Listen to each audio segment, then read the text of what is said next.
Hey man, this is like me making a video, man. And what I'm making a video about is something that's not on YouTube. Um, Anybody that knows me knows I really like bikes. And of course, I have helpers. So, she is got to be out here with me because that's just the way she is.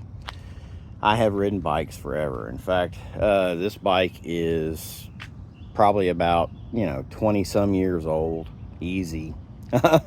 This is back. It's got a Judy front fork on it, which did not come standard on it, with a spring insert, but this neither here nor there. But it's a carbon fiber Judy.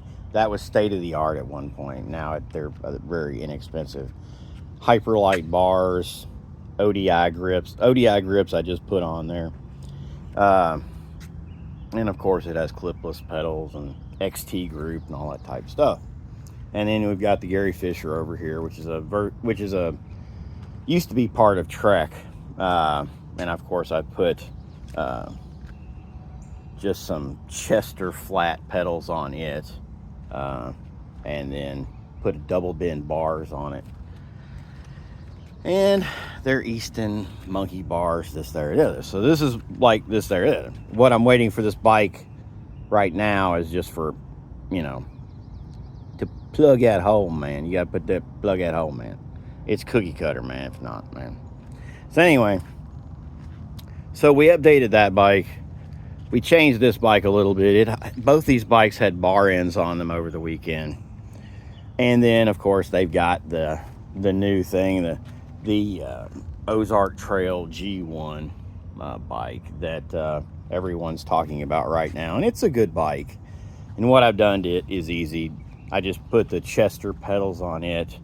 And then I had a Ritchie seat post, and it had a steel seat post, which I couldn't adjust out on the road because it was the old style. And then one other thing that we did to it is we flipped the stem to go up, but it's a really good bike. That is a small version, which is a 44 millimeter or centimeter, sorry. It's 44 millimeter. It's for the cat. Oh my God. Okay. Anyway, but here's what we're talking about. We're talking about the Ozark Trail, and this is the M.2. M.2 is what I saw a video on. Now, how do you know? Because this is an Ozark Trail, and of course I've changed the pedals. I put those knockoff pedals, those Fukers on it. And then of course I put my titanium flight saddle on it because it's my saddle and it fits me. And then I've put ODI grips on it. Now, how you know this is an M2? Because most of the M2s now are being marked up here, apparently. I saw a picture on someone's video about it. This one is not. But how you know? Real simple. It has a micro shift Acolyte rear derailleur that has a clutch. So if you pull up on this lever, that takes the pressure off the clutch. To reset it, you need a 5 millimeter Allen key, and then you just turn it and it resets it, the clutch on it. That's one way of knowing. That's one of the differences. The second difference is on the front crank, there's no plastic cover on the front gear. Not at all. That's two ways, this, there, the other. Three ways. There's no gear indicator anymore, and it has it went over to the micro shift Advent controller. Now, why the Advent controller and not the one that goes with the Acolyte? Because this Acolyte rear derailleur is on a 9-speed, not an 8-speed, which the standard Acolyte setup is for an 8-speed. Acolyte, yeah, is for an 8-speed. Now this is a 9-speed. This is an 11 by 42. which I really like having the 11. And the 42, I'd be happier if it was a 46, but that's neither here nor there. Now, those are a few of the features that make it a little bit different. Of course, they had to put this is the 9-speed shifter. The Acolyte stuff are just 8 speeds. Now, what else is different? This bike has external cable routing for going all the way back down to the rear brake. In case you want to change that from a mechanical to a hydraulic, you can externally route it all the way down, this, there, the other, and rock and roll. That's one other feature. Now, speaking of the brakes, it now has, let's flip it around here, 180 millimeter. Can you read it right there? 180 millimeter from a 160 front rotor, and then you can see the spacer that's been put right there, to space that out to go from a 160 to a 180. So they upgraded the front. They made it to where it's easy to do the back if you want to go hydraulic, because those parts, the 180, you're going to use even if you do change the hydraulics. They changed the drivetrain and a few other things. Now, did I know I was buying an Ozark Trail M.2 version? No. Had no earthly idea when I was doing it. But, all in all, I've learned a lot about it.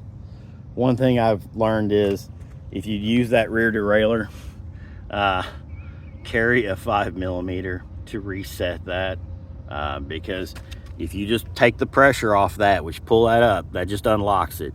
You have to relock it here with a 5 millimeter. I really love those gear ratios. I've only put probably about, I don't know, 15 miles on the bike, but I like it for what it is. I mean, to be able to buy a $400 bike that's outfitted like this, that's been updated currently. I mean, it's only over a year old bike, and they've already updated it with people's concerns. And so anyway, Ozark Trails, rock and roll. I'm really liking this bike also for $250, because my children are getting into bicycling now, and they're all in their 20s. This is what I'm doing to rebuild for current. So that is a small, and this is a medium, which they haven't released this bike yet out into from a small version, but hopefully when they release the small, it will be a 27.5, where that has a 29-inch wheel. So the 27.5, if they make a 15-inch on a 27.5 with all of this specification, that'd be a heck of a bike.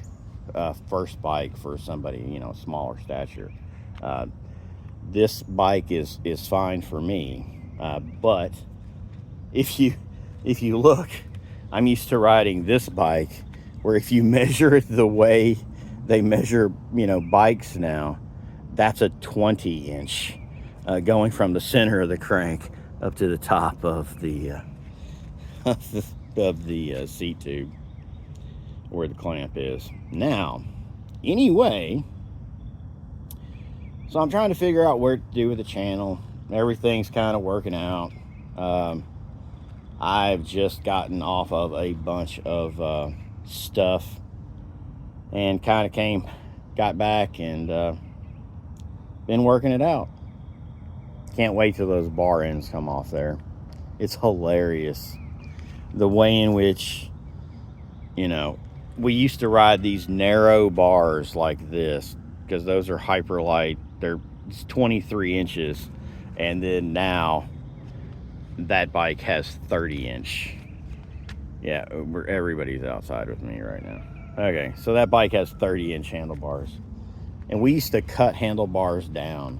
None of these handlebars have been cut down, but it's like, damn. It's hilarious to see the trends and see what's popular, and you know, ways of making these old bikes with these 26-inch wheels new again. This is Guns, Knives, and Watches, and I know this has kind of been a lot of different stuff, but it is what it is. I haven't made a video in a while, and this is the Ozark Trail M.2 without the top markings. Have a good one.